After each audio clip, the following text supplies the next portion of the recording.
Boa tarde, todo mundo. Queria agradecer a presença de todos vocês, dizer que a gente está muito feliz com a presença do Nicolas Philibert aqui essa semana com a gente. Ele está indo embora domingo à noite já, mas está presente aqui na mostra conosco durante toda essa primeira semana. Começamos dia 9, como aqui, né? E tivemos até agora vários encontros, projeções, até a presença de Nicolas em várias outras sessões que a gente nem tinha anunciado, né? Porque ele está muito com a gente aqui.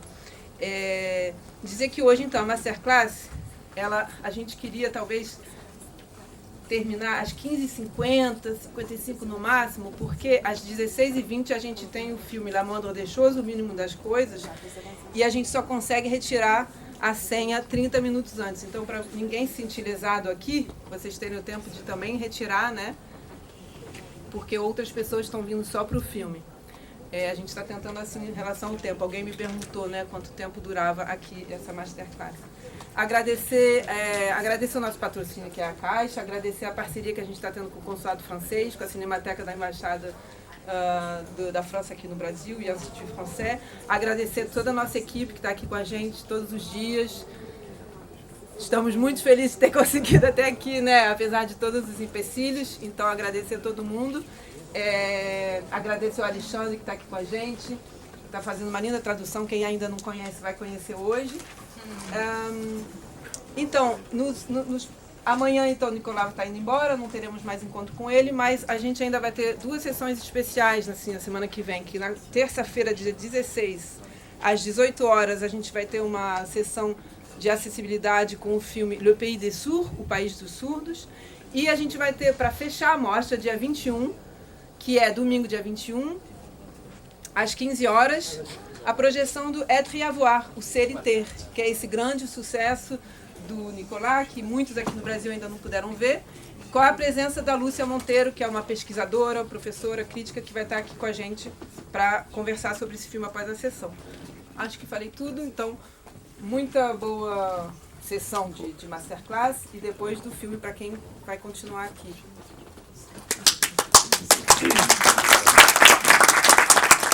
Bonjour à toutes et tous. Ça fait vraiment plaisir de vous voir et de revoir un certain nombre de visages. Merci de votre fidélité, je suis très touché.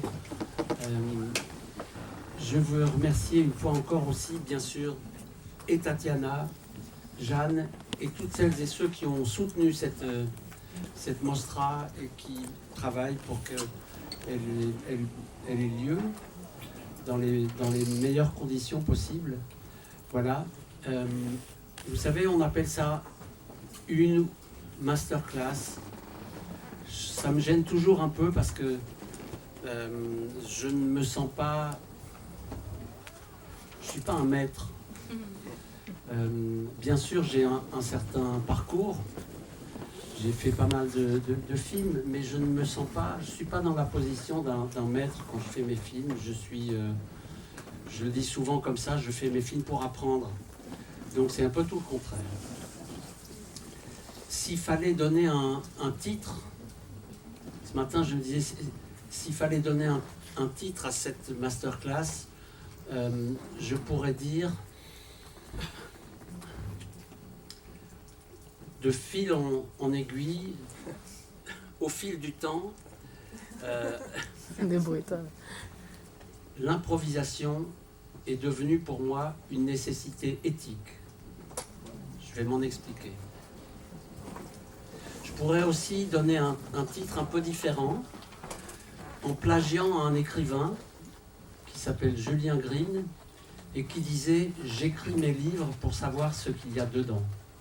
Eh bien moi, je fais des films pour savoir ce qu'il y a dedans.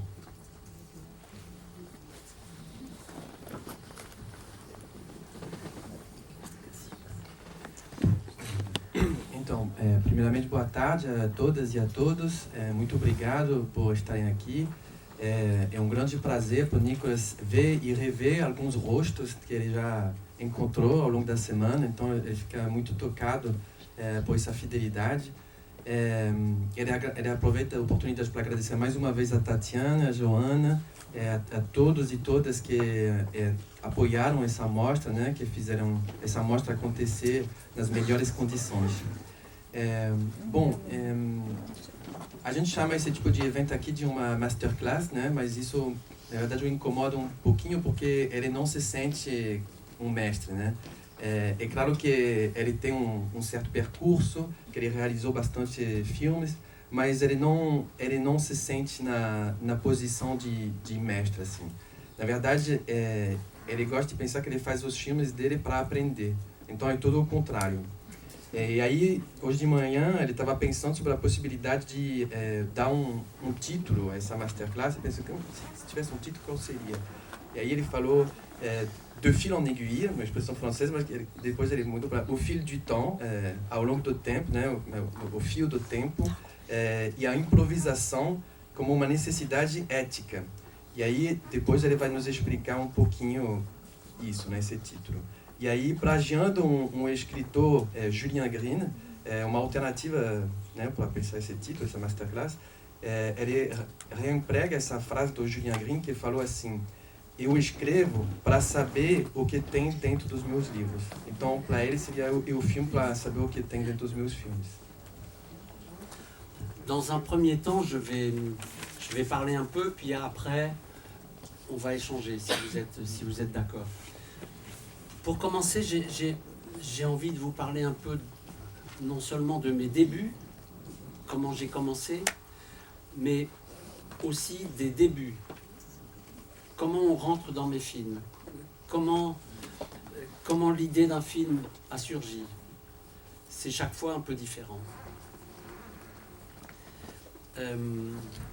J'ai grandi à Grenoble, une ville qui est dans les Alpes, en France, au sein d'une famille d'intellectuels. Mon père était professeur de philosophie,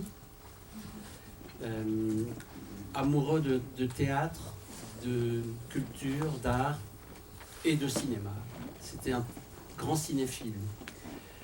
Il avait créé un cours public d'art cinématographique à une époque où le cinéma n'existait pas du tout en France dans les universités. Il y avait 2 écoles de cinéma à Paris, mais rien à l'université. Et mon père a commencé à montrer des films où venaient qui voulait, c'était ouvert, c'était gratuit. Venaient là des étudiants, des retraités, des sans domicile fixe, parce qu'on pouvait voir un film, c'était chauffé, on n'était pas obligé de consommer. Et j'ai commencé à l'âge de 12 ou 13 ans à me glisser dans ces projections-là et à découvrir Bergman, Rossellini et quelques autres.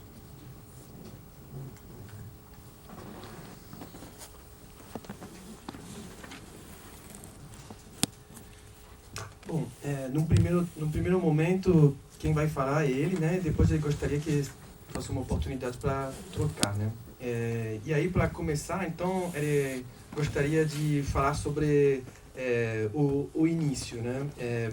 Da carreira dele, né? Como começou tudo, mas também sobre os inícios, assim, né? Como os filmes começam, os começos dos filmes, como a gente entra nos filmes, né? Como a própria ideia do filme surge, porque cada vez, na verdade, é uma experiência distinta. Então, ele foi criado na cidade de Grenoble, nos Alpes, na França, numa família de intelectuais.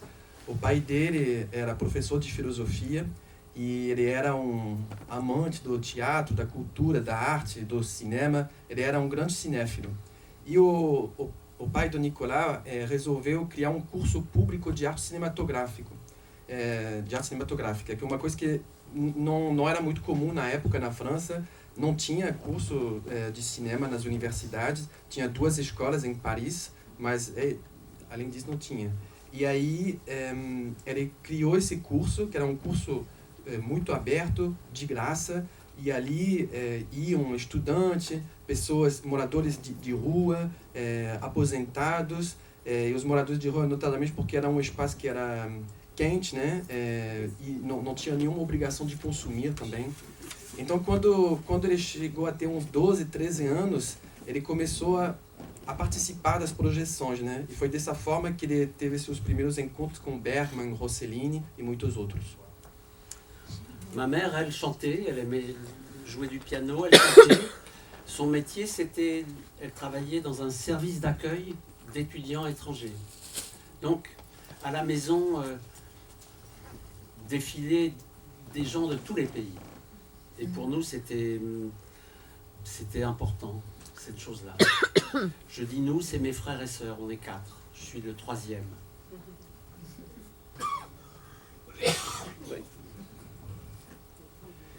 E a mãe dele cantava, tocava piano, cantava muito, e ela trabalhava num serviço de acolhimento para os estudantes estrangeiros. Então, acontece que na casa deles tinha gente sempre que passava de todos os países, né? E para eles era muito importante isso. Ele diz, nós, né? No caso, porque ele e os irmãos dele, eles são irmãos, irmãs, né?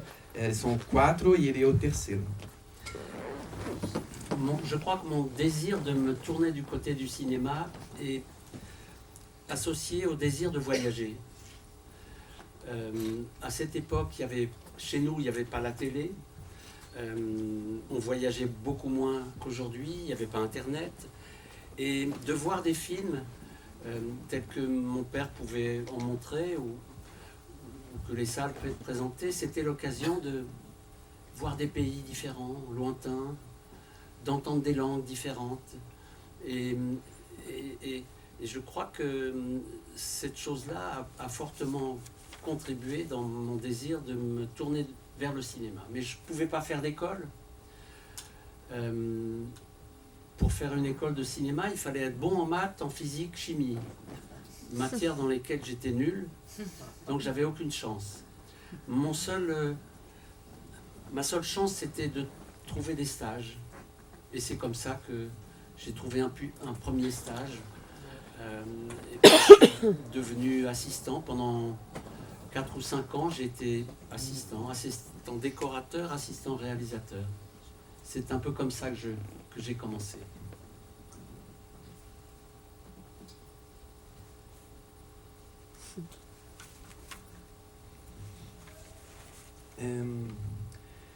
E então,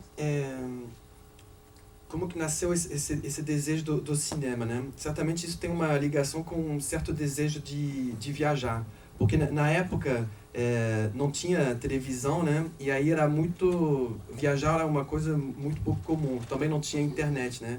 Então, ele ia ver filmes nessas projeções que ele comentou, mas também em salas de cinema, porque graças a isso ele podia ver países diferentes, países que ficam muito longe da França, né? Ele podia ouvir línguas distintas, diferentes, né?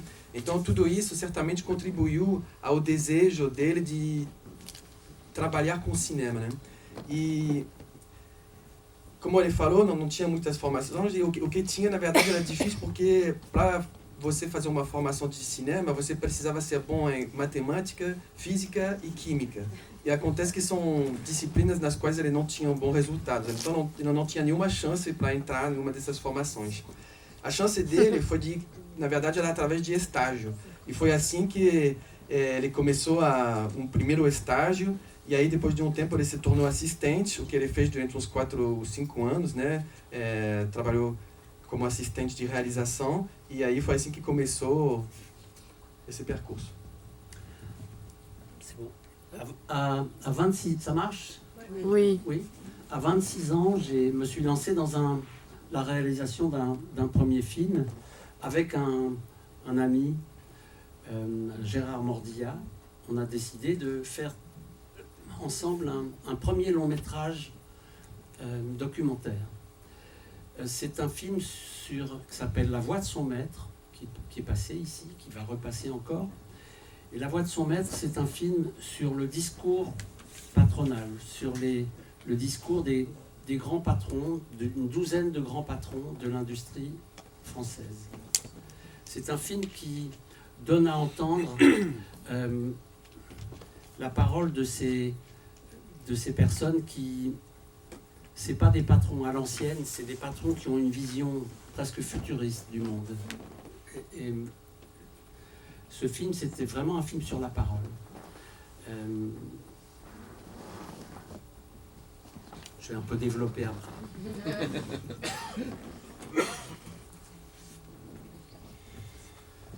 Bom, então quando ele teve 26 anos, ele decidiu se lançar na realização do seu primeiro filme. E esse filme ele fez com um amigo, Gérard Mordiat, e foi assim que eles decidiram juntos fazer um primeiro longa-metragem, um documentário.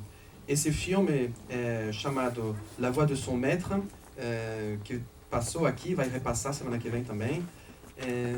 É um filme que trata do discurso, a fala de patrões, dos grandes patrões, assim, grandes chefes da indústria francesa. E o objetivo do filme era de dar a ouvir a fala dessas pessoas, que não são pessoas de uma época antiga, mas são pessoas que tinham uma visão quase que futurista assim, do mundo. Então, na verdade, é um filme sobre a fala.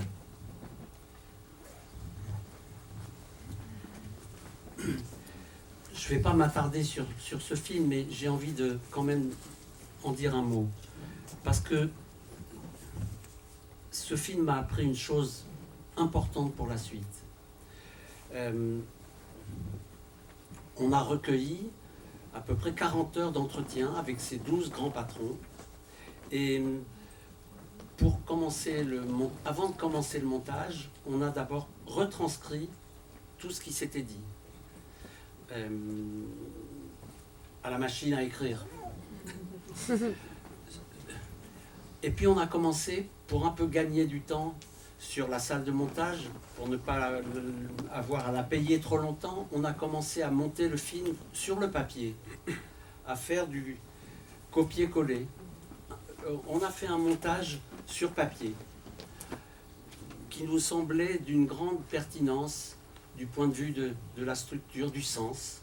Hein, un patron, on gardait telle partie, puis telle autre, etc. Et une fois ce squelette terminé, on a commencé à monter les images et les sons conformément à ce qu'on venait de faire. Et ça ne marchait pas. Ça ne marchait pas parce que, d'une certaine façon, on avait oublié l'essentiel. À savoir que la parole, c'est pas seulement le contenu, c'est pas seulement ce qui est dit, c'est aussi les gestes, l'espace, les regards, la manière d'être assis, la façon le timbre des voix, le rythme de la parole. Tout ça fait du sens, tout ça est extrêmement...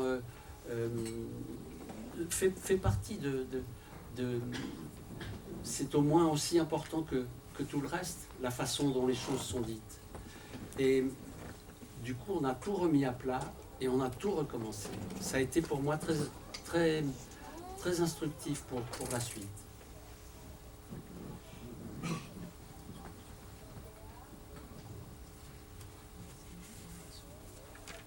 Faut que tu puisses respirer un peu quand même. Hein.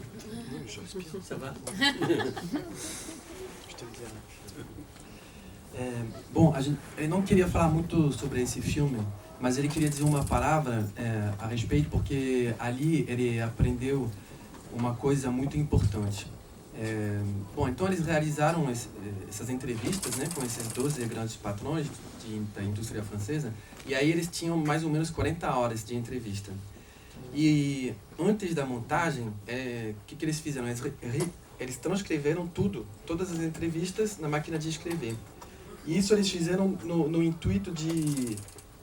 e no intuito de ganhar tempo, porque eles não queriam ficar pagando a sala de montagem, esse intuito eles começaram a montar o filme a partir dessas transcrições escritas, a partir do papel. Então eles pegavam um trecho, copiava, colava, né? Uma montagem no papel. E aí, o que eles fizeram, para eles tinha uma pertinência assim, bem bacana, tinha uma estrutura bem legal, tal parte com tal outra parte, né? Tal patrão falava, depois era outro, enfim. Tinha todo um esqueleto assim, estava bem legal, tudo terminado. Aí, quando finalmente eles começaram a mexer nas imagens e nos sons, seguindo então nessa estrutura que eles tinham montado, eles perceberam que na verdade não funcionava, não estava bom. E aí, por quê? Porque eles tinham esquecido o essencial. o essencial é o quê? É que a fala, na verdade, ela não se reduz ao conteúdo, àquilo que está sendo dito, né? A fala, dentro dela, o que ela contém? Ela contém também os gestos, os espaços, os olhares, a forma como a pessoa está sentada, o ritmo da fala dela. Tudo isso traz algum sentido também à fala, né? Na verdade, todos esses elementos, eles são tanto importantes quanto o resto, isto é, o conteúdo, né? Então, a forma como as coisas são faladas também impacta. Então, a partir dali, eles decidiram que eles iam recomeçar tudo do zero, né? E isso acabou que foi um processo que foi muito instrutivo para ele. C'est un film qui a une dimension politique évidente. C'est un film politique. Par la suite, je vais un peu bifurquer et je dirais faire un cinéma qui a une portée politique, me semble-t-il, mais tout à fait différemment, de par son approche. Je pense qu'on peut, vous connaissez tous la célèbre formule de Godard, ce qui compte, c'est pas de faire des films politiques, mais c'est de faire politiquement des films.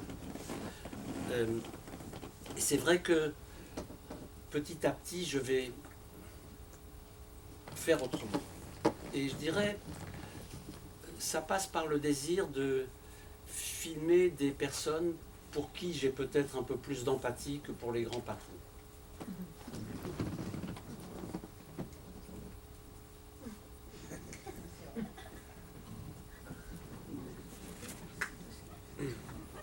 Então, bom, é um filme que tem uma dimensão política, né? É um filme político, mas depois a gente vai poder ver que ele vai ter uma bifurcação assim, no seu trabalho, na sua forma de fazer cinema. Porque tem diversas dimensões políticas na abordagem, né, de um filme. Vocês certamente todos conhecem essa famosa fala do Godard, que fala que o importante não é fazer filmes políticos, mas fazer filmes de forma política, né? Então, aos poucos, ele começou a fazer de outra forma. Na verdade, surgiu o desejo também de filmar pessoas para as quais ele tinha uma empatia maior do que a empatia que ele tinha para os grandes patrões. La Voix de son maître va connaître, il va sortir en salle, mais le contrat, c'était qu'on fasse le contrat avec les coproducteurs, notamment la télévision, c'était qu'on fasse en parallèle 3 fois 1 heure pour la télévision. Et La Voix de son maître va sortir en salle, dans un circuit de petites salles, on va dire. Et quelques mois plus tard, les 3 émissions sont programmées à la télé, et là, c'est pas pareil. Un des patrons, filmé, décroche son téléphone au Premier ministre, M. Raymond Barre, et demande que ces 3 émissions soient censurées, qu'elles ne passent pas.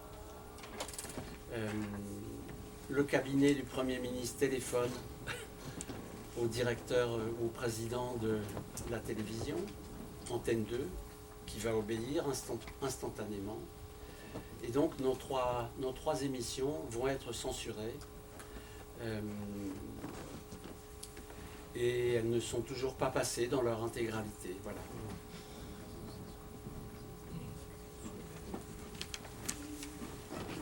Prends peut-être le microphone d'Alexandre la prochaine fois. Oui.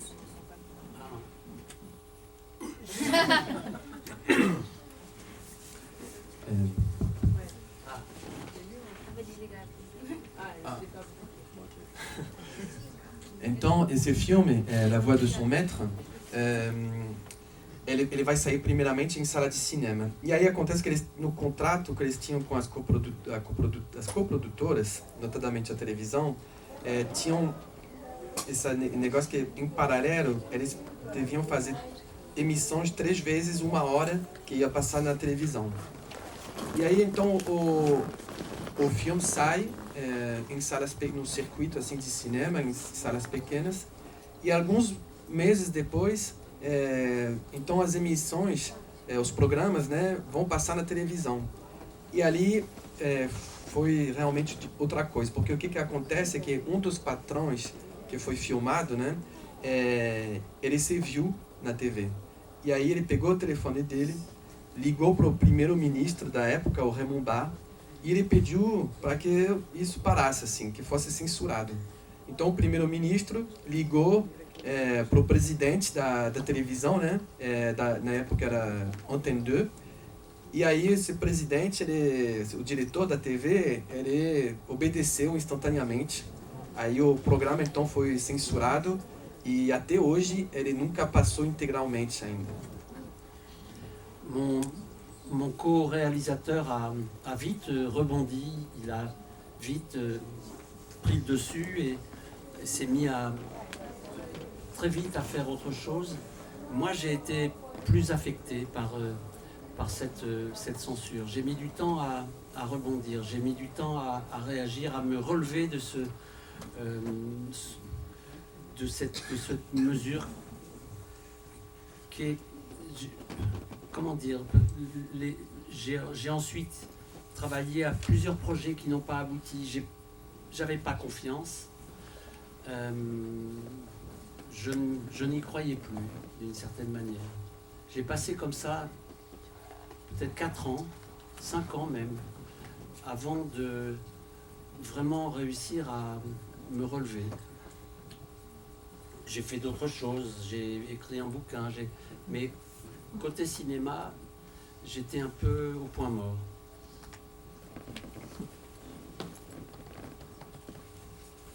O co-realizador, amigo dele, né, rapidamente ele conseguiu superar.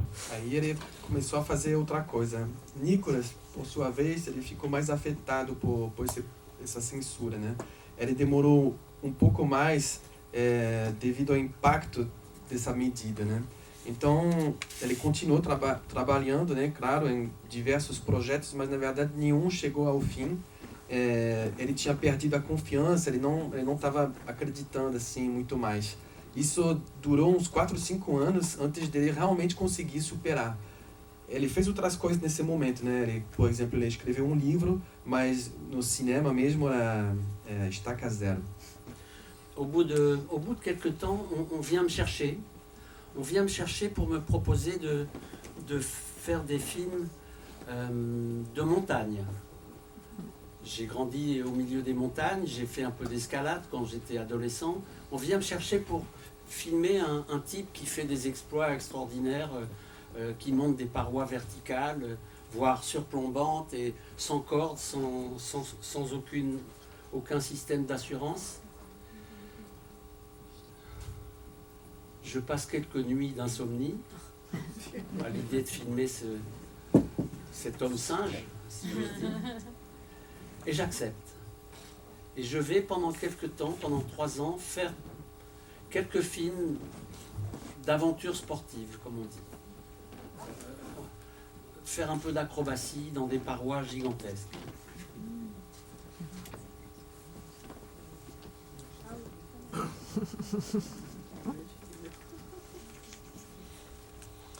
E aí, alguns tempos depois, alguém vem procurá-lo, né? E eles propõem, então, ele fazer filmes de montanha. E como ele comentou, ele cresceu, né, perto das montanhas. Quando ele era adolescente, ele escalava bastante, né? E aí a ideia era realizar um filme sobre um cara que faz umas coisas meio inacreditáveis, assim. Ele sobe sem corda, sem nenhuma segurança, umas paredes verticais, assim. Umas coisas muito doidas assim. E aí, o Nicolas, ele passou algumas noites em branco, assim, né? Porque, né, se ele realmente ia fazer esse filme com esse, que ele chamou de, tipo, esse homem macaco, né? Pela forma como ele subia nas paredes. E aí, ele acaba aceitando. E isso vai durar algum tempo, né? Durante uns 3 anos, ele vai fazer esses filmes de aventura esportiva, né? Com esse homem que fazia umas acrobacias subindo as paredes gigantescas. Ces films rencontrent un certain succès dans ce monde un peu, ce petit monde du cinéma, de sport, d'aventure, etc. Et donc, les propositions se multiplient, on m'en propose d'autres, etc. Au bout d'un moment, je comprends que si je continue, je vais me laisser enfermer dans quelque chose que j'ai pas envie J'ai pas envie d'y passer ma vie non plus. Et donc, je décide de sortir de là. Et là, il va m'arriver une nouvelle façon de rebondir.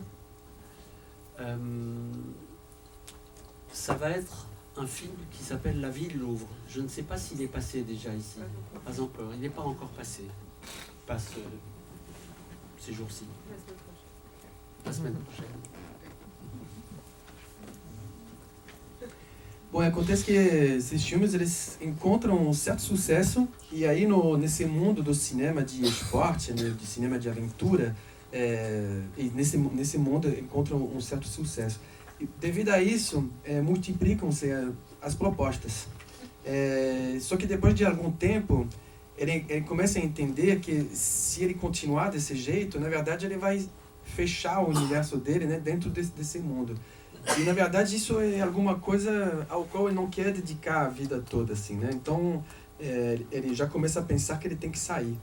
E aí foi ali que vai acontecer uma novidade, né? Uma nova forma para ele ir para outra coisa, que é um filme que ainda não foi exibido aqui na mostra, mas que vai ser exibido semana que vem, que é o filme que se chama Ville Louvre, Cidade Louvre. Peut-être là, on peut faire un plus consécutif. Comme tu préfères. Si tu veux un petit moment. C'est-à-dire plus Ouais. rapide. Ouais, Si tu préfères, c'est comme tu veux. ouais, là. Ok. Allons-y.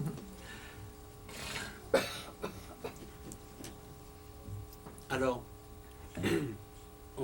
on est en 88. Estamos em 88.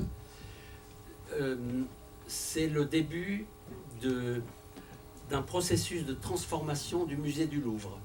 É o início de um processo de transformação do Museu do Louvre. Le Louvre, jusque-là, c'est un musée qui est resté un peu endormi depuis plusieurs décennies. Até então, o Louvre é um museu que ficou mais ou menos adormecido há décadas. Mais voilà qu'il y a un projet de restaurer ce musée, de l'agrandir, de construire la pyramide, de regrouper les œuvres tout à fait autrement. Mas surge um projeto de restaurar o museu, de fazer ele crescer, de construir a pirâmide e também de juntar as obras de outra forma. On crée des restaurants, des bibliothèques, on creuse des galeries souterraines. Criam-se restaurantes, bibliotecas, eles cavam galerias subterrâneas. Et voilà que les conservateurs décident d'exhumer des réserves des immenses toiles d'un peintre du XVIIIe, Charles Lebrun, qui n'ont pas été exposées depuis les années 30. E aí acontece que o pessoal do museu decide resgatar umas obras que estavam adormecidas também, as obras de um pintor que não tinham sido exibidas desde um pintor do século XVIII, que não tinham sido exibidos desde os anos 30. Charles Lebrun, c'est ça? Charles Lebrun. Que o nome dele é Charles Lebrun. Ces toiles sont dans les réserves, enroulées sur des cylindres en bois, et simplement de les acheminer depuis les réserves jusqu'aux salles où on va les exposer, c'est très compliqué. C'est une manœuvre très compliquée. Então essas pinturas elas estão enroladas em cilindros de madeira e o próprio processo de deslocamento dela do lugar onde elas estão estocadas até o lugar onde elas vão ser exibidas, só esse processo é extremamente complicado. Alors les conservateurs se disent il faudrait qu'on archive ça, il faudrait qu'on puisse filmer ça parce que c'est un peu exceptionnel. Então os conservadores eles resolvem filmar isso, documentar isso porque realmente é um processo excepcional. Et je passe les détails mais ça tombe sur moi.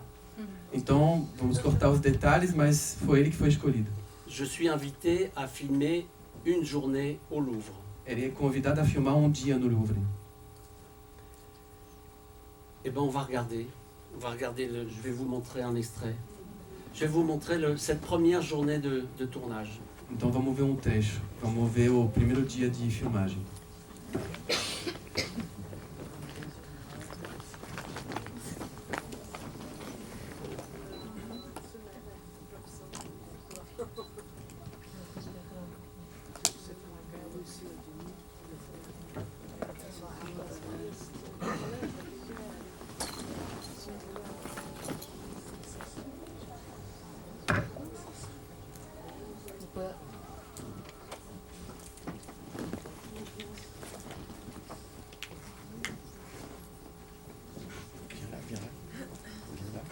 Gracias.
Pour pouvoir le dégager plus par là. Sur cette partie-là, tu peux la dégonder, c'est ça là, on peut la dégonder. Bon, bah, et ça passe pas, regarde. Ici, un peu de là. Jusqu'à là, ça passe.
charpentier et un cheval.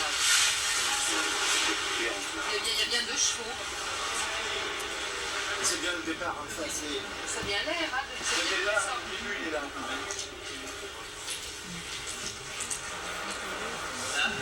Doucement, regardez bien.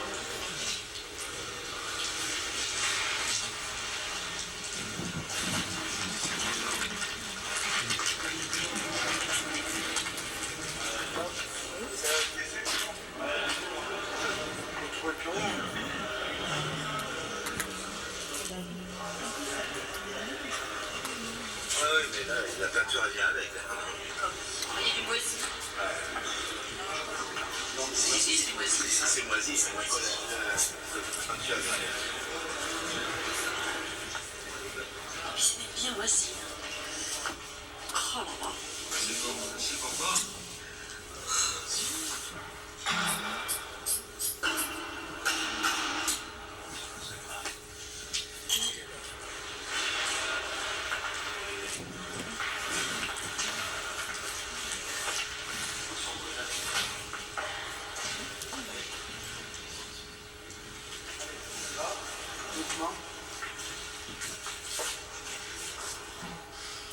Allez, bien droit, bien tendu, bien tendu, bien tendu. Et retenez le rouleau, retenez le rouleau. Retenez le rouleau. Retiens le rouleau là, Roger. Retiens-le. Allez, fais baisser doucement. Retenez le rouleau, hein, surtout. Allez, appuie surtout. Hein.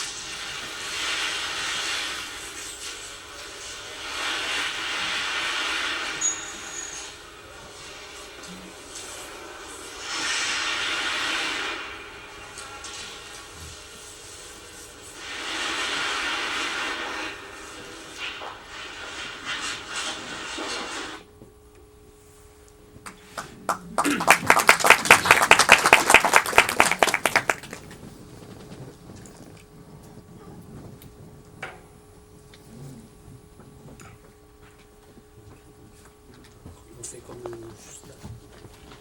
Alors, il faut...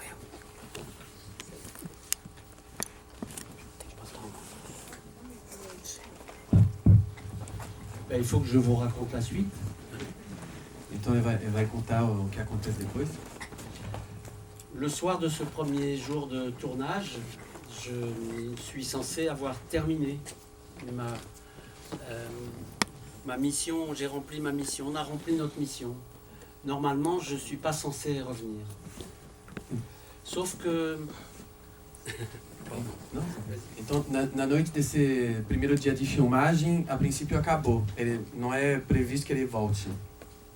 Sauf que j'ai découvert quelque chose qui me donne qu'une envie, c'est d'y retourner. Mas acontece que ele encontrou alguma coisa que dá a ele a vontade de absolutamente voltar. J'ai une petite équipe, on est venu à 4. Je demande aux uns et aux autres, qu'est-ce que vous faites demain? On y retourne? Ele tem uma pequena equipe, são 4 pessoas, ele pergunta, e aí, amanhã vocês fazem o quê? Vamos voltar? Tout le monde est libre, donc le lendemain, on rentre dans le musée avec la caméra sur l'épaule, par la petite porte dans laquelle passent les ouvriers. Então, no dia seguinte, eles voltam no museu com a câmera no ombro, pela pequena porta por onde entram os operários, né? Os obreiros. Et on filme, on déplace les œuvres, on accroche des tableaux, on les restaure, Bref, le musée est en mouvement, on y passe la journée. E então eles começam a filmar, eles deslocam as obras, eles colocam elas nas paredes, né? Enfim, o museu acontece, né? E aí eles passam o dia inteiro lá. Et puis le jour d'après, E o dia seguinte também. et le jour suivant, et ainsi de suite pendant 3 semaines. E eles fazem assim o dia seguinte, o dia depois e 3 semanas assim. Nous n'avons aucune espèce d'autorisation. Sem nenhum tipo de autorização. On est comme des sans-papiers dans le musée du Louvre. Eles são como as pessoas sem documentos, né? Porém no museu do Louvre. J'ai parfois un peu peur parce qu'il y a une dame, Germaine, qui est l'administratrice, et de temps en temps, elle passe pas loin de vous, de nous et j'ai peur qu'on soit tout d'un coup, qu'on se fasse repérer. Bom, ele fica com um pouco de medo porque às vezes tem a Germaine, que é a pessoa que administra lá, e de vez em quando ela passa do lado deles e ele fica assim pensando, será que ela vai intervir? Mais tous les autres, les conservateurs, les manutentionnaires, les ouvriers, tout le personnel qui est là, comme on est là au milieu, ils sont tous persuadés qu'on a toutes les autorisations, évidemment. Mas todo o restante das pessoas do museu, os conservadores, as pessoas que manobram as obras, todo mundo acha que eles têm autorização, já que eles estão aqui filmando. Au bout de 3 semaines, il faut quand même s'arrêter parce que je tourne en film, ça coûte cher. Il faut trouver de l'argent. Bon, jusque-là, il n'y a pas d'argent. Depois de 3 semanas, eles precisam parar, porque, bom, ele filmava em película, isso tem um certo preço e eles estão trabalhando sem dinheiro, né? Donc je vais passer quelques semaines dans une salle de montage pour faire un choix de séquence et on va aller chercher des financements qu'on va trouver très très vite avec ces images. Então ele vai passar algum tempo em sala de montagem para escolher as melhores sequências para poder encontrar algum financiamento, o que vai acontecer muito rápido. Et puis il faut aussi prévenir le directeur du Louvre. E também é preciso avisar o diretor do museu, né? Alors on va faire une projection pour lui. Então eles vão fazer uma projeção só para ele. Il va arriver un peu bourru comme ça, qu'est-ce que c'est, qu'est-ce que c'est? Ele vai chegar um pouco chateado assim, perguntando o que é isso, o que é isso? Il s'assoit, on lance la projection, 1 heure après la salle se rallume et il dit mais c'est formidable, vous continuez, continuez, vous êtes chez vous. Então ele senta, começa a projeção e depois de 1 hora ele fala assim, nossa, mas é formidável, vocês com certeza vão continuar, por favor, continuem, o museu é sua casa. Donc cette fois on était là tout à fait officiellement et j'ai continué à tourner pendant quelques mois à raison de 2 jours par semaine. Então agora eles começaram a filmar de forma totalmente oficial e ele ficou lá filmando alguns meses, filmando 2 dias por semana.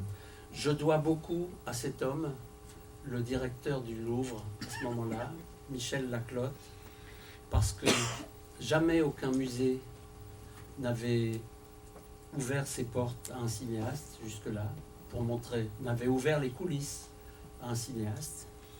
Então ele deve muito a esse homem, Michel Laclotte, o diretor de então do museu, porque nunca nenhum museu tinha deixado suas portas abertas assim para um cineasta, tanto o museu em si como os bastidores, né?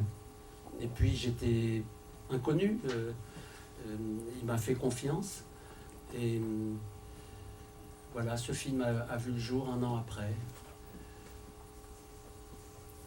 E o Nicola era desconhecido na época, né? E o diretor deu toda a confiança a ele, né? E aí o filme saiu 1 ano depois. Peut-être on montre un autre extrait, si vous voulez, de cette plongée dans ce musée. Talvez possamos ver mais um trecho desse mergulho no museu.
Un si long trajet pour petite chose. Um percurso tão longo por uma coisa tão pequena. J'aime bien parler du son dans mes films, de l'importance du son, mais j'ai un peu des scrupules parce que le son dans cette salle, c'est tellement... Modeste. Bom, ele gosta de falar do som nos seus filmes, mas nas condições da sala atual é difícil, né? Mais c'est vrai que le son chez moi, c'est... Pour moi, je suis quelqu'un qui... Je suis plus un homme de son qu'un homme d'image. Je monte beaucoup à partir des sons, presque plus qu'à partir des images. Ce film, Le Louvre, c'est un film qui repose beaucoup sur le travail du son, l'opposition entre des sons avec beaucoup de volume, de la réverbération, etc. Et puis des petits grattements. Pardon. Então ele se considera muito mais um homem do som que da imagem. Aliás, o som é muito importante nos filmes dele e ele acompanha muito o som no processo de montagem. Ele monta quase mais com o som do que com a própria imagem. E o som nesse filme é muito importante. Ele trabalhou muito a questão do volume, do sonoro, né? Dos volumes do museu, perdão. E uns barulhos assim de tipo arranhões também. C'est bien comme ça. Quand j'ai commencé le tournage, quand j'ai commencé le tournage de ce film, l'ingénieur du son s'arrachait les cheveux. Quando ele começou a filmagem, essa filmagem, né, o engenheiro do som ele se arrancava os cabelos. Parce que il y a des pièces, des espaces si grands qu'il y a énormément de réverbération. Porque tem salas tão grandes que tem muita reverberação. À tel point que parfois, quand deux personnes parlent quelque part, on comprend à peine ce qu'elles disent parce qu'on est comme dans un hall de gare. Até o ponto que às vezes quando tem duas pessoas falando numa sala, mal dá para entender o que elas estão falando porque parece que a gente está numa estação ferroviária.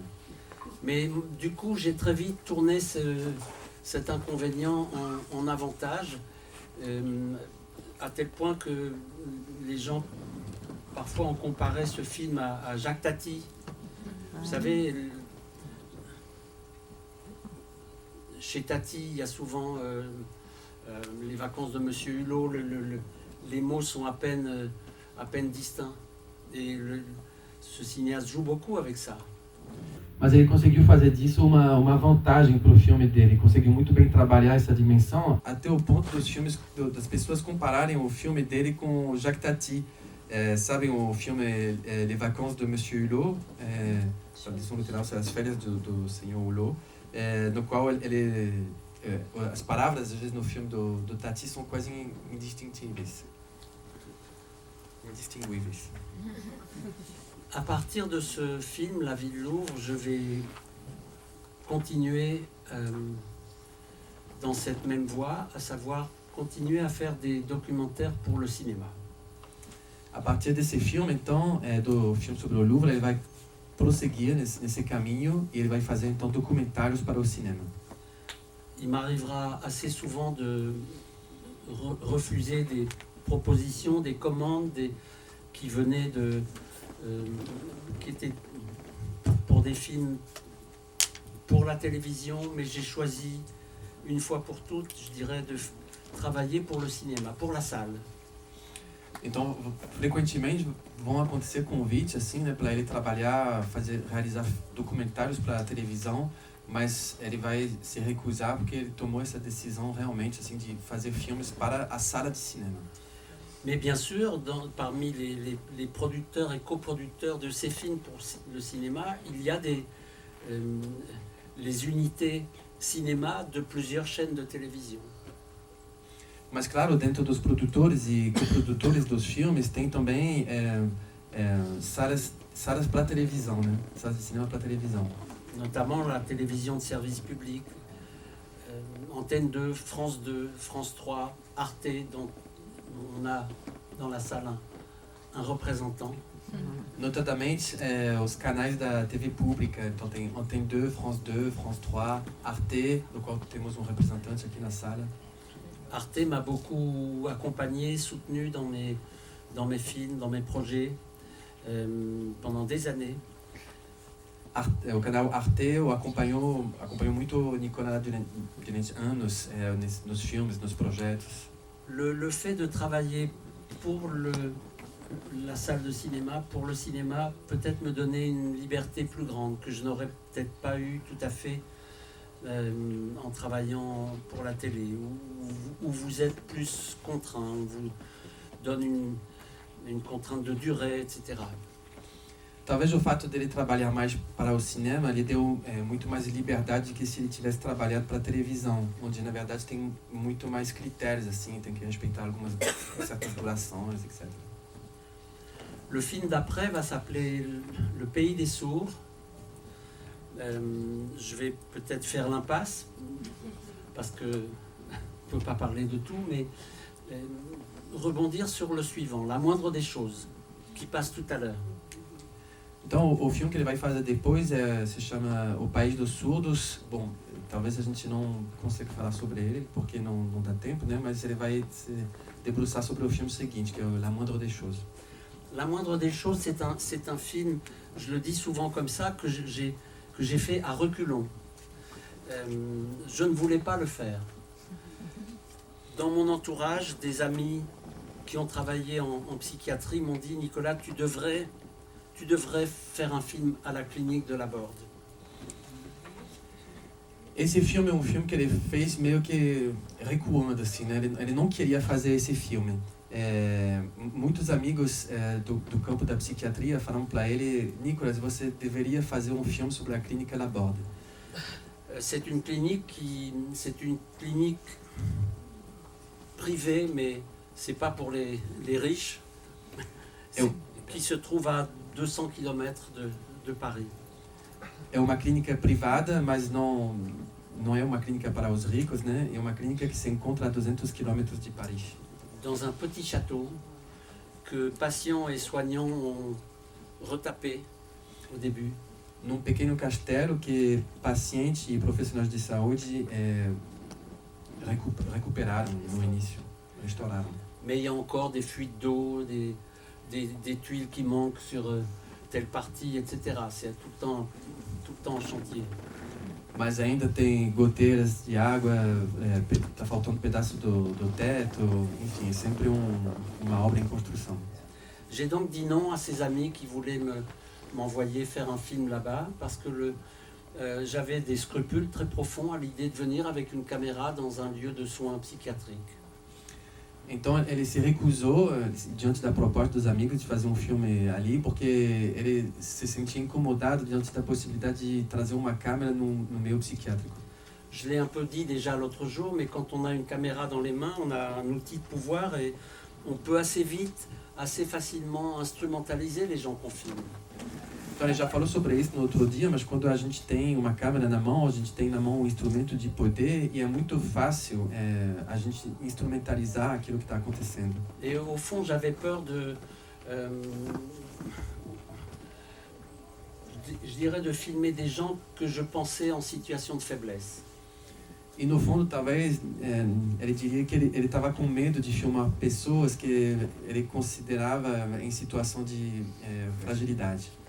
Voilà, des personnes vulnérables qui n'ont peut-être pas envie de voir arriver une caméra chez eux. Et bon, j'avais des scrupules si profonds que j'ai résisté pendant 1 an.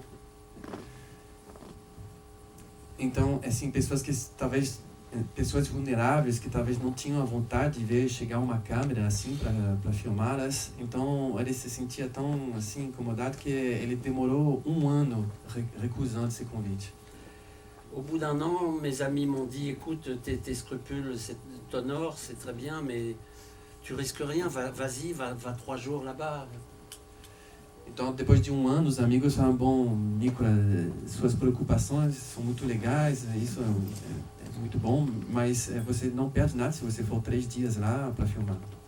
Me voilà à la Borde un soir d'hiver, en décembre 94. Il fait nuit à 4h30. On est dans la forêt, j'ai un peu peur. Il y a des silhouettes, des ombres comme ça qui passent. Então ele chega lá uma noite de dezembro de 94, já tá de noite, né, 4h30 da tarde, e ele tá um pouco com medo, tem umas silhuetas que surgem ali, tem uma floresta em volta. Et puis on me questionne, vous êtes cinéaste, vous venez faire un film ici? Non, non, je ne sais pas, on verra, c'est trop tôt. E as pessoas perguntam, você é cineasta, você vem aqui para fazer um filme? E aí ele responde, não sei, vamos ver, né? Tá muito cedo ainda para dizer. J'explique mes réserves, mes réticences, ma peur, et voilà que les personnes qui sont là, soignants, patients, je ne sais pas à qui j'ai affaire, il n'y a pas d'uniforme, pas de signe distinctif qui sépare les uns et les autres. Então ele explica suas reticências, seus medos, e aí acontece que as pessoas que estão ali, né, pacientes ou profissionais de saúde, na verdade não dá para distinguir porque ninguém usa uniforme ali, então. Et voilà que les gens de la Borde se sont mis à m'encourager, à me dire on sera là. E as pessoas da clínica La Borde começaram a encorajá-lo, a dizer, olha, estamos aqui, né? Peut-être vous avez peur de nous, vous avez peur de nous, oui, de nous instrumentaliser, mais on va pas se laisser faire. On est peut-être fous, mais on n'est pas idiots. E as pessoas falam, bom, talvez você tenha medo, né, medo da gente, de instrumentalizar-nos, mas pode deixar que nós somos loucos, mas não somos idiotas, então não vamos deixar isso acontecer. Je repars 3 jours après. Je ne sais pas encore si je vais faire le film. J'ai encore des doutes très profonds. Mais je repars avec une petite phrase dans la tête quand même qui me travaille. Então ele vai embora 3 dias depois, ainda com grandes dúvidas, assim, ele não tem nenhuma certeza, mas ele já vai embora com alguma frase que fica ecoando na cabeça dele. J'ai été reçu par le psychiatre qui a fondé cet endroit et qui en est encore le directeur, Jean Houry. Ele foi recebido pelo psiquiatra que fundou aquela instituição e que ainda é o diretor dessa instituição, que é o Jean Houry. Il a demandé à me voir. Alors, vous venez faire un film chez nous? Ele pediu para encontrá-lo, ele falou, e aí, você vem aqui fazer um filme? Non, je sais pas. Il commence à me parler de cet endroit, la Borde, qu'il a créé en 53. Et je lui dis tout de suite, monsieur, ne m'expliquez rien. E o Nicolas fala, não sei. E aí o Jean Houry começa a explicar então a história do lugar, que foi fundado em 53, e o Nicolas fala, não, por favor, senhor, não me conte nada. Il est un peu désarçonné, mais il est psychiatre, il en a vu d'autres. Ele ficou meio surpreso assim, mas, bom, ele é psiquiatra, né? Então ele já encontrou outros personagens. Bon, alors il m'emmène visiter l'endroit, on me présente à des gens, on va voir les animaux, il y a des cochons, on va voir les cochons. Então ele leva o Nicolas visitar a instituição, né? Encontrar pessoas, lá tem animais também, tem uns porquinhos, então eles vão ver os porquinhos. Et au bout de 2 heures, il me dit, bon écoutez, j'ai bien compris, vous n'êtes pas encore sûr de faire un film ici. E aí dura 2 horas e no final das 2 horas ele fala assim, bem, olha só, eu entendi, né? Você ainda não tem certeza. Mais je veux quand même vous dire une chose, le jour où vous aurez envie de filmer l'invisible, vous serez le bienvenu. E aí ele fala assim, bom, mas olha só, eu vou te falar uma coisa. O dia que você quiser filmar o invisível, a gente vai estar aqui. Você vai poder filmar aqui. Évidemment, quand on dit ça à un cinéaste, c'est le meilleur moyen de le faire revenir. Obviamente, quando você fala isso para um cineasta, é a melhor forma de fazer ele voltar, né? Bon, je finirai par faire ce film, me décider 5 mois plus tard. Então ele vai acabar fazendo o filme, né? Ele se decidiu 5 meses mais tarde. Et en effet, il s'agit peut-être pas de filmer l'invisible, évidemment, mais de filmer des petites choses. E de fato, né? Bom, não se trata realmente talvez de filmar o invisível, mas de filmar pequenas coisas. De filmer un endroit qui tient sur, dont l'ambiance tient à plein de petits détails. De filmar um lugar cuja atmosfera se encontra em vários, se resume a vários pequenos detalhes. D'un endroit où il s'agit bien sûr de soigner des personnes qui souffrent de troubles psychiques, mais aussi et d'abord et en même temps de soigner l'hôpital, de soigner l'ambiance. Porque trata-se de um lugar onde, claro, trata-se de curar, de cuidar de pessoas que têm algumas dificuldades, né, distúrbios mentais, mas também um lugar onde se trata de cuidar de um local, né, de um espaço. De soigner l'institution elle-même, pour éviter que l'institution sombre dans tout ce qui menace toutes nos institutions, que ce soit l'école, la santé, le mariage, le couple. De cuidar de uma instituição para evitar que ela possa cair dentro de um espaço mais sombrio. Trata-se de todo tipo de instituição, escola, o casamento. À savoir la routine, la bureaucratie, la verticalité, tout ce qui menace les institutions, tout ce qui fait que au bout d'un moment, elles s'assèchent, elles perdent leur âme, et celles et ceux qui travaillent là perdent tout désir d'y travailler, etc.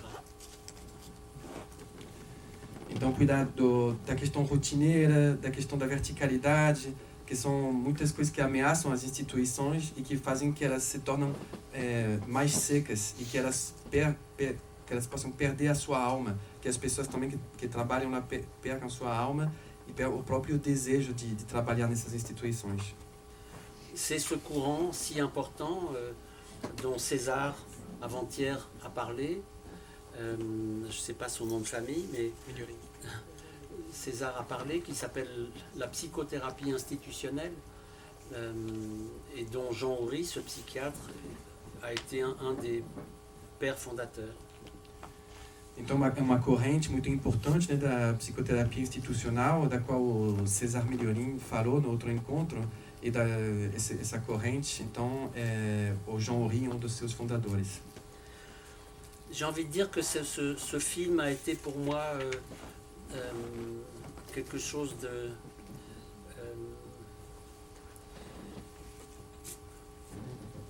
qui a changé ma vision, qui a considérablement, qui m'a donné à réfléchir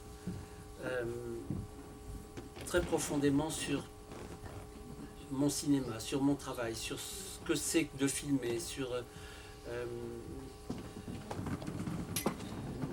quelque chose qui m'a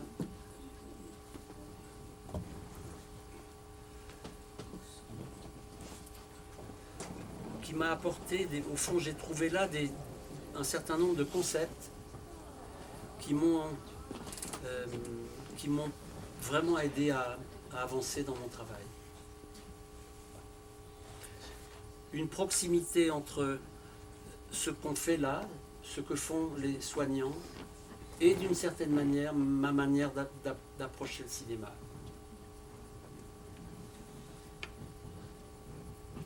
Então, esse filme, ele trouxe para o Nicolas alguma coisa muito importante que chegou a mudar a visão que ele tinha, né? Ele deu muito material para refletir de uma forma muito profunda sobre o seu cinema e sobre o trabalho. Lhe permitiu repensar o que quer dizer filmar, né? Então, realizando esse filme, ele encontrou numerosos conceitos que lhe permitiram avançar muito no seu trabalho. E aí ele viu essa proximidade muito forte, né, entre o trabalho do cuidado que está sendo realizado nessa instituição e a forma como ele mesmo filma. Une attention peut-être aux petits riens du quotidien, à des toutes petites choses, des petits détails, une parole que quelqu'un a, un geste, des petites choses qui ont, si on y prête attention, qui peuvent avoir beaucoup d'importance. Quelquefois, mon cinéma est, oui, davantage de ce côté-là que dans les grandes idées, je dirais, les grandes théories en tout cas. Un cinéma mine de rien peut-être.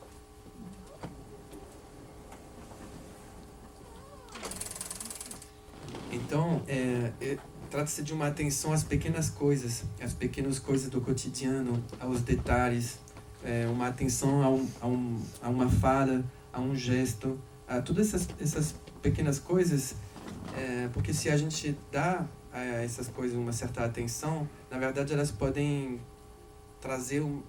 ter uma importância, revelar uma grande importância, né? Então o cinema dele talvez seja mais um cinema a ser encontrado desse lado aí do que do cinema das grandes ideias, das grandes teorias. Jean Oury dit que son travail de psychiatre consiste à programmer le hasard. Et moi, je lui ai volé cette expression, je l'emprunte à mon tour parce que je trouve qu'elle correspond assez bien. Pardon. Ça marche mieux comme ça, non? Excusez-moi. Hein. Il faut que je recommence? Non, ça va. Je trouve que cette expression programmer le hasard ressemble assez bien à la manière qui est la mienne de faire des films, de travailler. Então o Jean Oury, ele tem no trabalho de psiquiatria dele, né, ele tem uma frase que fala assim, que o trabalho dele se resume a programar o acaso, né? E aí o Nicolas, ele roubou essa frase porque ele acha que corresponde muito bem ao trabalho dele, né, que se parece muito com o cinema, a maneira que ele tem de filmar. Disons, en tout cas, à partir des films de ce film-là et des suivants. Non, c'est parce que j'ai coupé en... Digamos pelo menos que essa frase se assemelha ao trabalho dele, digamos pelo menos a partir desse filme aí, né? Du coup, tu parlais de programmer le hasard. La phrase de Jean Oury. Qu'est-ce que ça veut dire programmer le hasard? On peut dire que pour faire un film, j'ai besoin d'avoir ce que j'appelle un point de départ fort. Então o que quer dizer programar o acaso, né? Para fazer um filme, o Nicolas, ele precisa de um ponto de partida, um ponto de partida forte. Quand je vais à Radio France pour y faire un film, je ne sais pas du tout encore ce que je vais filmer, mais il y a un potentiel immense, parce que Radio France, c'est la radio de télé, la radio de service public en France, plusieurs chaînes, des dizaines d'invités chaque jour. Bref, il y a un immense potentiel. C'est embêtant de devoir... Oui, elle est là. Donc, oui, Non, elle t'attend venir. Elle attendait la fin de la phrase.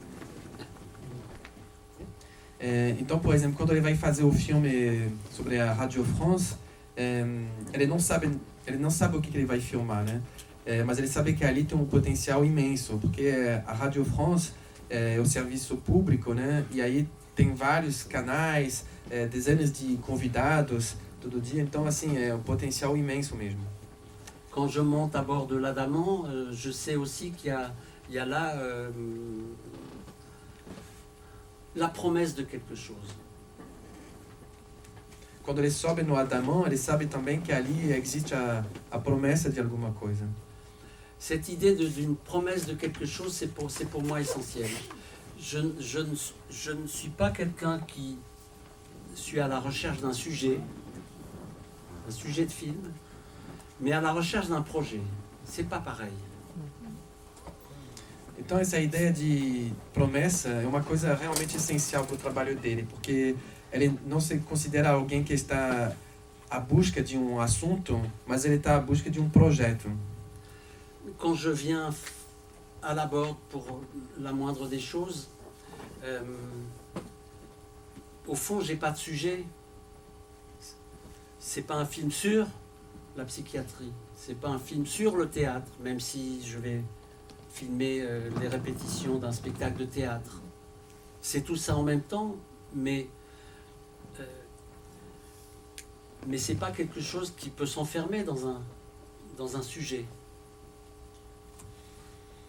Então, quando ele vai para a Clínica La Borde para fazer esse filme, La Moindre des Choses, ele não tem nenhum tema, assim, né? Porque não é um filme sobre a psiquiatria, não é um filme sobre o teatro, apesar dele ter filmado muitos ensaios, né? Na verdade, é tudo isso ao mesmo tempo, né? Não é possível enclausurar o filme, né, dentro de um tema assim. Alors, programmer le hasard, c'est peut-être une disposition d'esprit. C'est arriver là,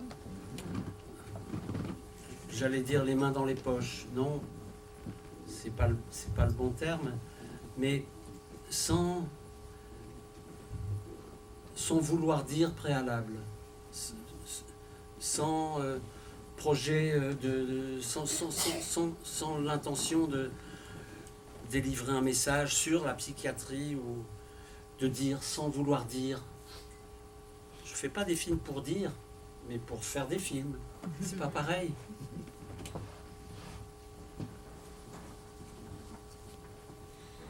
Então, na verdade, programar o acaso talvez seja mais uma questão de uma disposição de espírito, assim, né? Ele ia falar assim, é tipo chegar com as mãos no bolso, mas na verdade não seria o bom termo, né? Mas é chegar sem algum discurso já estabelecido, né? Sem uma intenção de entregar uma mensagem sobre a psiquiatria. É isso, na verdade o cinema não é para dizer alguma coisa, mas é para filmar. Chaque fois, il va s'agir pour moi au fond de construire une relation. Et c'est ça dont le film va parler. Le film sera là, je dirais, l'histoire de cette relation qui se fait au cours du film. Então, cada vez, trata-se, na verdade, de construir uma relação. É disso que o filme ele vai falar, né? O filme ele é a história dessa relação que está sendo construída. Si vous regardez tout à l'heure La Moindre des Choses, vous verrez que petit à petit, on s'approche les uns des autres. Au début, on est un peu à distance. Et petit à petit, une relation va commencer à se faire. On va se parler un peu. Il va y avoir peut-être un peu de connivence. Então, se vocês assistirem La Moindre des Choses depois, vocês vão ver que aos poucos eles vão se aproximando, assim, né? No início existe uma certa distância, assim, mas aos poucos a relação vai se criando, eles começam a se falar, começa a ter uma certa relação, assim, né? Ce que je propose donc, c'est chaque fois d'aller à la rencontre de tel endroit, de telle personne, de tel groupe. C'est un peu comme ça que je fais. Então, na verdade, trata-se de ir ao encontro de tal lugar, tal pessoa, tal grupo, né? É assim que ele trabalha.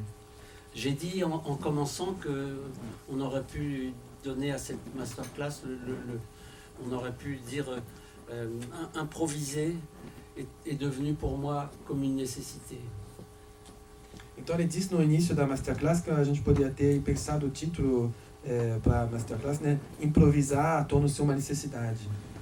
Ça veut dire en tout cas de ne pas arriver en position de surplomb. Quer dizer, de toda forma, não chegar com uma posição assim de cima. Comme celui qui vient pour donner des leçons. Como aquele que chega para dar lição. Comme celui qui vient pour dérouler un plan préétabli. Como aquele que vem para apresentar um plano já estabelecido. Comme celui qui arrive dans un endroit et qui très vite fait son casting en disant vous m'intéressez, vous non, vous peut-être, mais c'est pas comme ça. C'est pas comme ça que ça marche chez moi. Como aquele que chega num lugar e fala assim, de saída, então você vai estar no filme, você não, você talvez. Enfim, não é assim que o Nicolas trabalha. Les producteurs derrière vous, souvent, vous demandent, mais alors il te faut des personnages forts, etc. Et moi, je suis le dernier à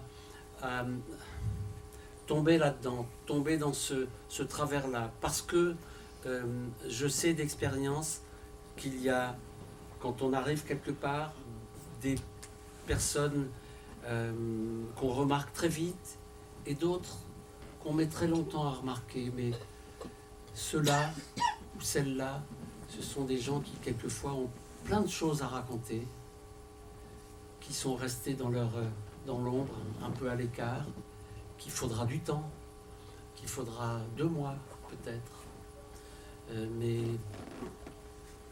qui vont vous ouvrir les yeux sur eux, sur nous, sur quelque chose. E aí, frequentemente, as produtoras, elas falam assim, né? E aí, você está precisando de personagem forte, né? Mas o Nicolas, ele não cai nessa, né? Porque ele sabe que quando você chega em algum lugar, rapidamente vai ter pessoas que vão se destacar, assim, né? Muito rapidamente. E tem outras pessoas que, na verdade, elas vão demorar mais tempo. Essas pessoas, elas têm muita coisa para falar também, mas elas ficam na sombra, elas ficam à distância. Aí você vai precisar de mais tempo, às vezes 2 meses, né? Para poder chegar até elas. Mas são elas que vão abrir os nossos olhos, que vão abrir os nossos olhos, sobre a gente mesmo. Et puis quelquefois, et même souvent, on enferme les personnes, les gens dans des clichés, dans des préjugés. Et il faut essayer quelquefois de faire un pas de côté. E frequentemente a gente encerra as pessoas, né, dentro de clichê, de preconceitos, né? E aí a gente precisa, na verdade, fazer um passo pro lado assim, né? Dans la moindre des choses, si vous le voyez tout à l'heure, il y a un homme, Claude. À un moment, on lui taille la barbe. C'est un patient, on lui taille la barbe. Très touché par cet homme. J'allais le voir tous les jours. Tous les matins, en arrivant à la clinique, j'allais voir Claude. Então, o Nicolas ficou muito tocado por ele. Ele via ele todos os dias. Aí de manhã ele chegava na clínica, ele ia ver o Claude para tomar um café. Mas eles não conseguiam falar, porque o Claude era como se ele estivesse num outro planeta. Donc j'arrivais pas on n'arrivait pas à dialoguer. Voilà. On se regardait, je lui prenais la main, je l'emmenais à déjeuner quelquefois. On fumait une cigarette, mais il n'y avait pas d'échange verbal. Então eles não conseguiam dialogar, né? Às vezes eles se olhavam assim, ele chegava, eles almoçavam, ele levava ele para almoçar, eles fumavam cigarette, mas não tinha troca, né? De palavras. J'osais pas le filmer, parce que je n'osais pas lui... Je me disais, si je lui demande une autorisation, il est tellement loin qu'il va me répondre tout à fait autre chose. Então ele não usava filmá-lo, né? Porque ele pensava assim, se eu pedir para ele a autorização para filmar, ele vai responder outra coisa, porque ele está muito longe. Je suis à la Borde depuis 6 semaines, en train de filmer une répétition de théâtre. Et voilà qu'un jour, Claude s'avance vers moi. Il met 20 minutes à traverser la pelouse. Il s'avance vers moi. Il se penche sur la caméra et il me dit « C'est de la Kodak ?» Então o Nicolas está filmando na clínica da Borda há 6 semanas e aí ele vai filmando um ensaio. E um dia o Claude chega, vai ao encontro do Nicolas assim, ele demora uns 20 minutos para atravessar o gramado, e aí ele chega lá e de repente ele se debruça em cima da câmera e ele fala assim: é uma Kodak? Oui, Claude, c'est de la Kodak. Il éclate de rire, il fait demi-tour, il part. Le soir, je vais voir les soignants. Je leur dis, il s'est passé quelque chose d'étonnant. Claude est venu me voir. Il m'a demandé si la pellicule, c'était bien de la Kodak. Et dis-je, stupidement, mais si je comprends bien, il a compris, il est au courant qu'on fait un film, il a compris tout ça. Bien sûr qu'il a compris. Il a compris depuis le début. Então, aí o Nicolas fala, sim, é Kodak. E aí o Claude, então, dá uma gargalhada, ele vira as costas e ele vai embora. E aí o Nicolas, ele vai falar depois com os profissionais de saúde, ele fala, nossa, o Claude chegou, ele falou que é a película, ele perguntou se a película é a Kodak. E aí o Nicolas fala assim, de forma meio estúpida, assim, então quer dizer que ele entendeu, né, o que está acontecendo. E aí eles respondem, ué, mas é claro que ele entendeu. Desde o início. Alors j'ai pris ça comme un petit signe qu'il me donnait et j'ai commencé à le filmer.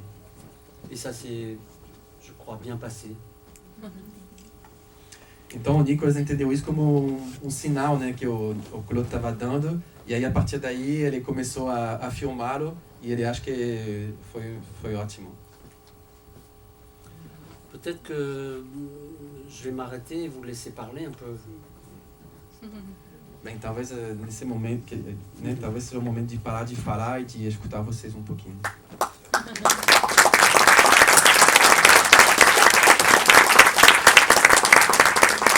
Eu queria fazer uma pergunta sobre um tema que também me interessa muito e que eu vejo nos seus filmes, que é a ideia de pertencimento a um espaço, ou uma comunidade, ou a um grupo. E como isso também é importante assim, para os seus filmes, para você. Toi, tu parles de communauté. Moi, je ne m'intéresse pas aux communautés. Je m'intéresse au collectif. Sim. C'est pas pareil. La communauté, c'est une entité repliée sur elle, pour moi, souvent. Ce qui m'importe,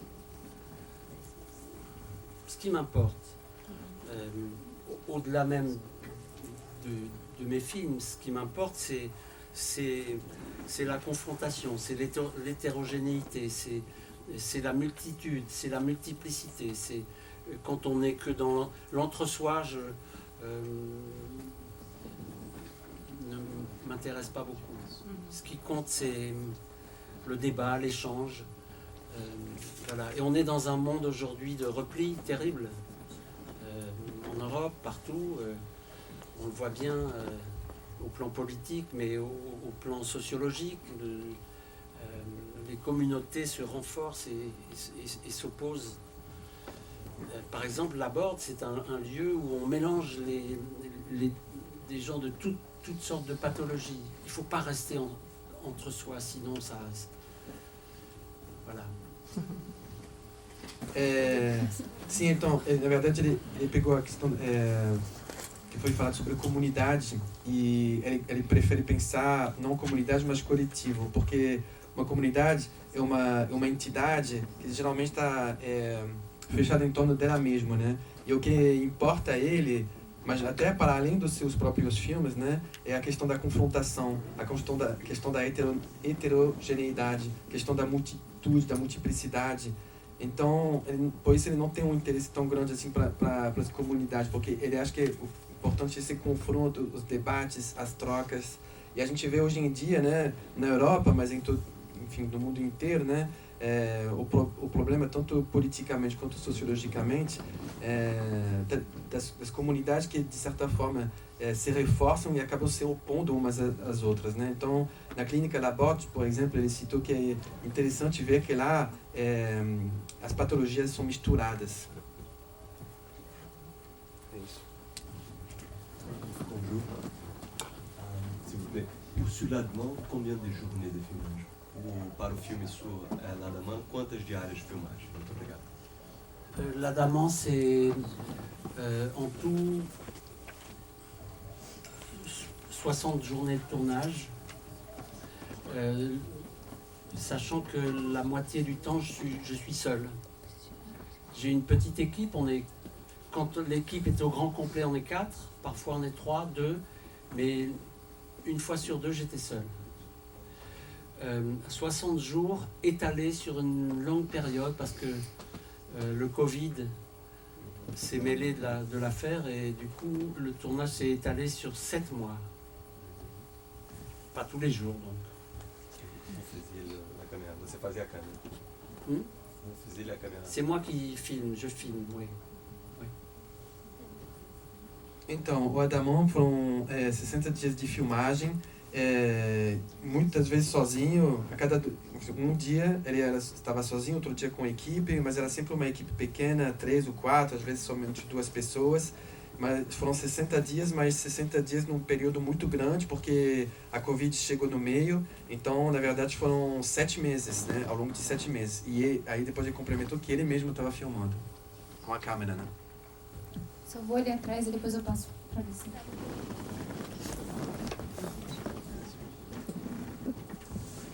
Boa tarde.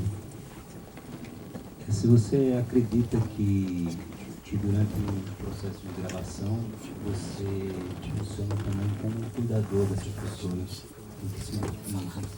o seu cinema é uma espécie de cinema terapêutico, clínico. Ça n'est pas une volonté affichée. Ça n'est pas je ne fais pas des films dans une visée thérapeutique, mais je pense que c'est pas à moi de le dire, mais presque à mon insu,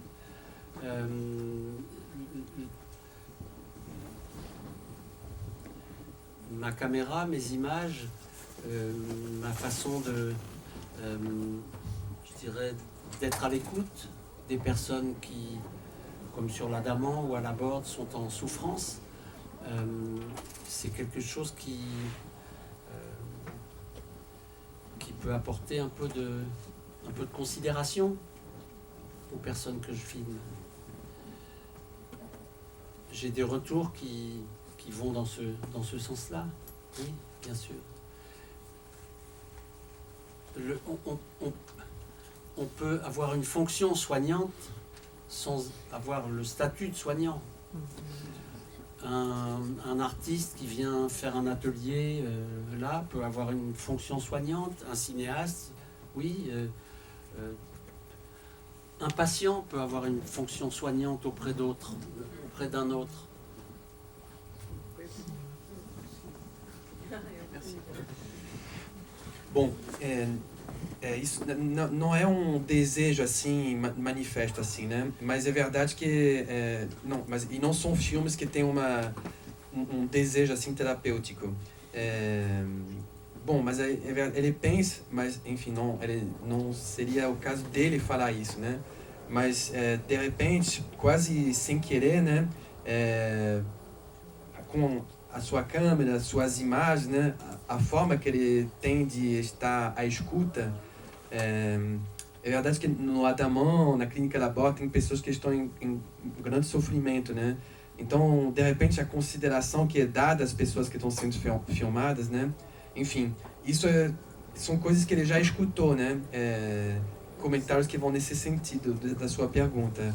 É possível ter uma função assim de cura sem ter o estatuto de ser curador, né? Da mesma forma que um artista, um cineasta, ele pode de repente trazer isso. Um próprio paciente, ele pode acabar tendo essa função sem ter o estatuto. Perdão.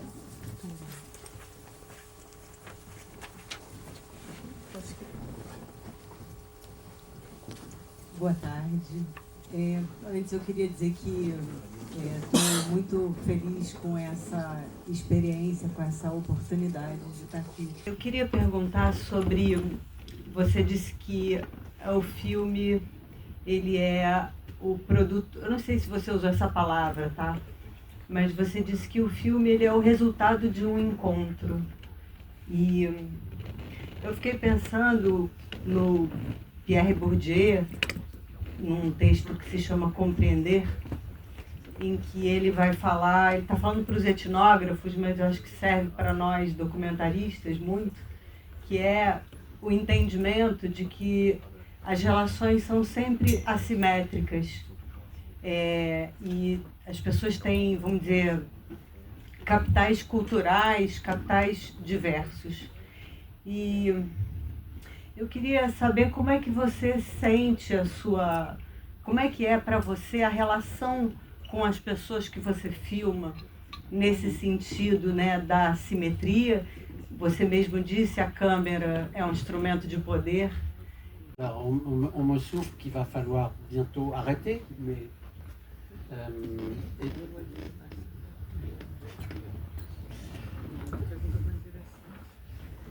bien sûr qu'il y a que la relation filmeur-filmé est une relation asymétrique. Bien sûr que la relation soignant-soigné est forcément asymétrique. J'ai parlé du pouvoir que donne la caméra à celui qui l'a dans les mains. Filmer, c'est enfermer. Je te filme, je t'enferme. Je t'enferme dans l'espace et je t'enferme dans le temps. Je fige ton image. Comment est-ce que je vais enfermer telle personne que je filme?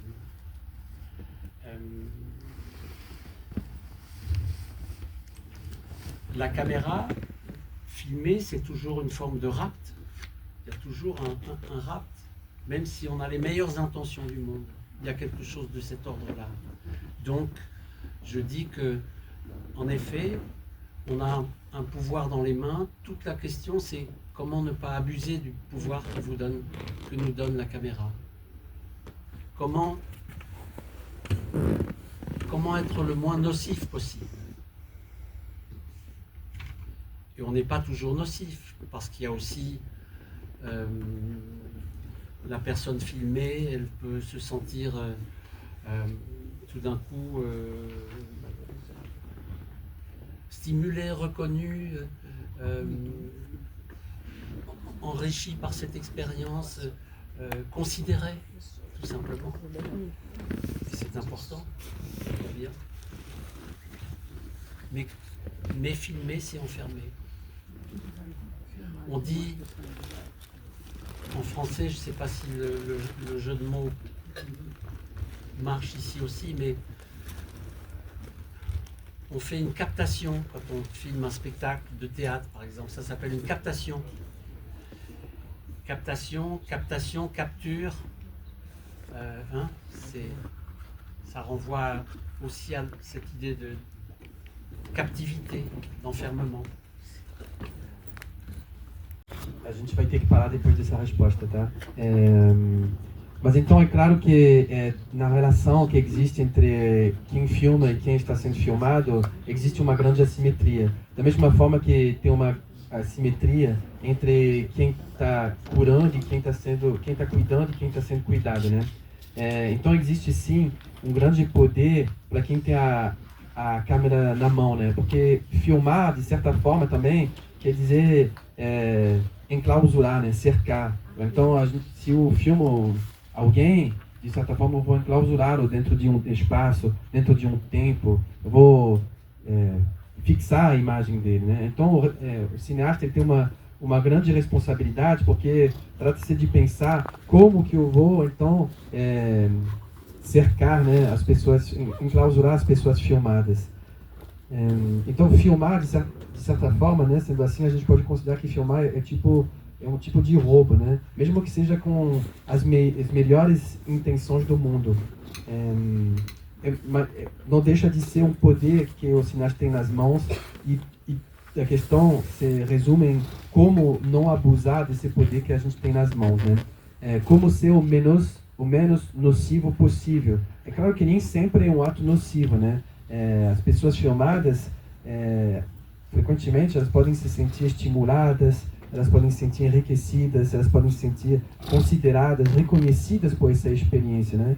Mas é isso, é importante não esquecer que filmar, então, tem a ver também com essa forma de enclausuramento.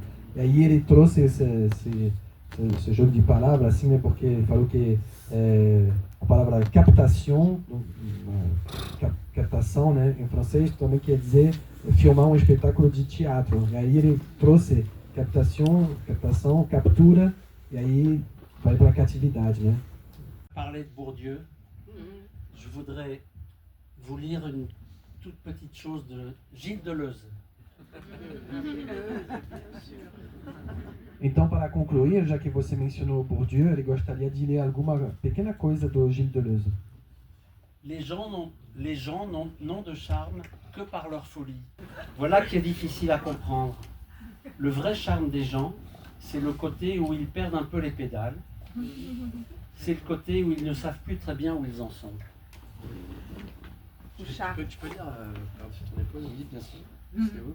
C'est là. Ok. O verdadeiro charme das pessoas é quando elas perdem um pouco o controle, quando elas não sabem muito bem onde elas se encontram. Si tu ne saisis pas la petite racine ou le petit grain de folie chez quelqu'un, tu ne peux pas l'aimer. Se você não consegue captar a pequena raiz, o pequeno grão de loucura em alguém, você não consegue amá-lo. Voilà. Merci beaucoup.